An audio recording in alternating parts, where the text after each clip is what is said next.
time to configure us some SNAT. And I just like saying that. I don't know why. SNAT. I said Static NAT for so many years, and now I'm free to say SNAT just as often as I want. But much more importantly, why would we ever want to use Static NAT?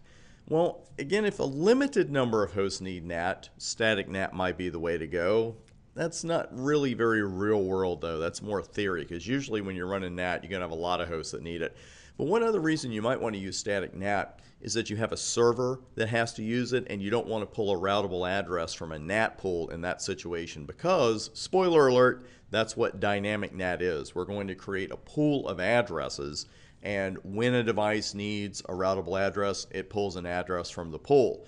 So maybe we don't want to do that because, of course, the address would change from time to time, and you would want to know how to do static NAT. Now, this is just simply a one-to-one or one-on-one mapping of inside local to inside global addresses. And what we're going to do here is work with those two loopbacks I have here on router 1 at 10.112 and 10.1122/32 respectively. And let's go ahead and we'll create in just a moment. We would need two mappings here for SNAT.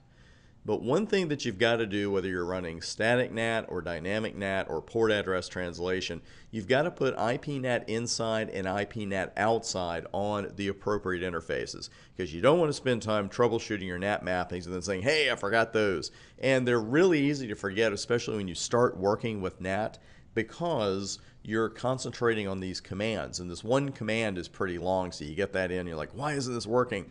Always check IPNAT inside and IPNAT outside first when it comes to NAT troubleshooting.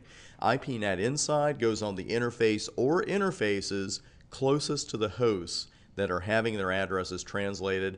IPNAT outside goes on the exit interface of the router performing NAT. So that's what we'll work with here. We're going to put IPNAT inside on our two loopbacks and IPNAT outside on the serial interface. Now, real world, you would really likely have a fast Ethernet interface here. We're using a couple of loopbacks because I want a couple of extra networks, and also to get you used to putting IPNAT inside on the loopback interface itself if that's what you're using. But typically you'll have a bunch of hosts off a fast Ethernet interface that need NAT, and you would just put IPNAT inside on the Ethernet interface or fast Ethernet if that were the case. So again, it's just a good rule of thumb before you even get started with identifying who's going to be able to use NAT and who's not and what kind of NAT you're going to use. Get your IPNAT inside and outside commands taken care of first. And you got a couple of other choices there. You don't need to enable it because that's NVI, that's for future studies. And what we're dealing with here is strictly IPNAT inside and outside. Let's try that again. There we go. So nothing wrong with having multiple inside interfaces with IPNAT inside. That's the other reason I'm using loopbacks here, because we tend to think when we start looking at NAT that it's one outside interface and one inside interfaces, but you may have multiple inside interfaces. Let's go out to our serial interface. And that's it. So now we can actually start on our static NAT config. And static NAT, there's one command. Because with dynamic NAT, what we end up doing is using an ACL, yes, those again, to identify the inside devices that can have their addresses translated, because you don't want just everybody in the network doing that. You might not need that. But with static NAT, the only command you're dealing with really is creating the static mapping. So let's use the IPNAT inside command. And source is where we're going with here, because we're not going to do any destination address translation. We're doing source address translation.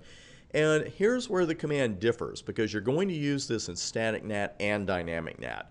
And where it differs, hey, static specifies static local to global mapping. That's as explanatory as iOS help is ever going to get. When you are going to use dynamic NAT, you're going to call an access list to describe the local addresses, which means identify them. And we will be doing that very shortly, but I just want to show you the differences here. Keyboard's not cooperating. That's my story, and I'm going with it. Then you need to put your inside local IP address here. That's what we're doing. So that's going to be 10.112 in one case, and then inside global IP address. And see, that term is not bothering you. And That's it, because these are all for future studies, which I'm sure breaks your heart.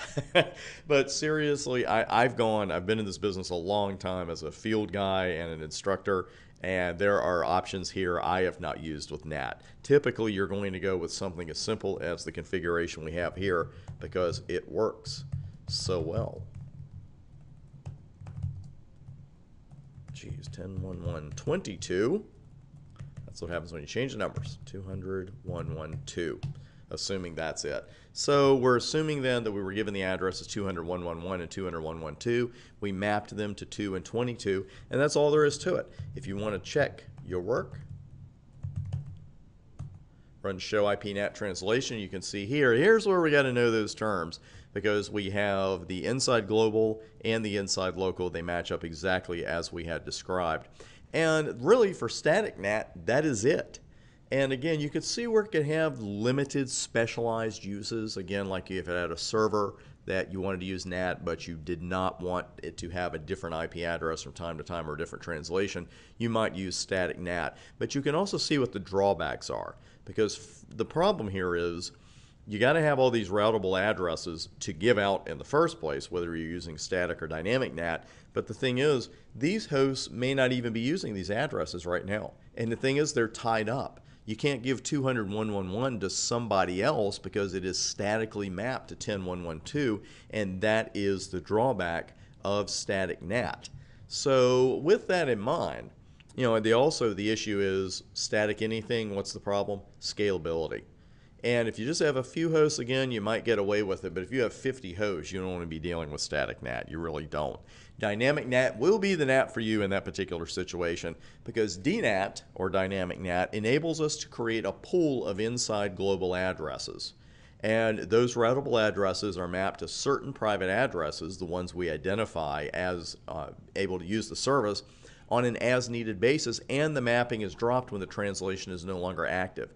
So it kind of sounds like DHCP, right? I mean, we're not statically assigning IP addresses. We're using DHCP to dynamically assign them when someone needs them, and then when that host doesn't need it anymore, eventually that address gets returned to the pool. Same thing here with dynamic NAT. We're going to create a pool of addresses, and as devices that we identify as able to use the service need an address, they can have it, and when they're not using it anymore, it's returned to the pool. So we will configure dynamic NAT coming up next.